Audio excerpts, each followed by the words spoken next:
આજરોજ કઠલાલ તાલુકામાં ચૂંટણી યોજાઈ, જેમાં 7 ગ્રામ પંચાયતોની ચૂંટણી યોજાઈ। તેમાં રસુલપુરા ગ્રામ પંચાયતની ચૂંટણીમાં 4 ઉમેદવારો વચ્ચે જંગ જામ્યો।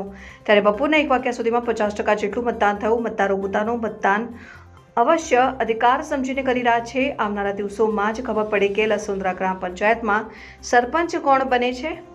ખેડા જિલ્લાના કઠલાલ તાલુકાની જે 7 ગ્રામ પંચાયતની ચૂંટણી યોજાઈ રહી, ત્યારે જો ખાસ કરીને વાત કરવામાં આવે તો લસુંદરા ગ્રામ પંચાયતની સીટ ઉપર 4 ઉમેદવારો વચ્ચે જે જંગ લડાઈ રહ્યો છે, ત્યારે મતદારો ઉત્સાહભેર પોતાનું મતદાન કરી રહ્યા છે। આપણે કેમેરાની અંદર લાઈવ દ્રશ્ય બતાવી દઈએ કે હાલ તો જે મતદારો છે એ મતદારો પોતાનું મતદાન અવશ્ય મતદાન કરી રહ્યા છે, અને હાલ તો જે મતદારો પોતાનો મતનો એક અધિકાર સમજીને અને મત આપી રહ્યા છે। ત્યારે હાલ તો બપોરના 1 વાગ્યા સુધીમાં હાલ તો 50% જેટલું લસુંદરા ગ્રામ પંચાયતની સીટ ઉપર મતદાન થયું છે, અને આવનારા દિવસોમાં જ ખબર પડે કે લસુંદરા ગામનો સરપંચ કોણ બને છે અને કોણ મારે છે બાજી।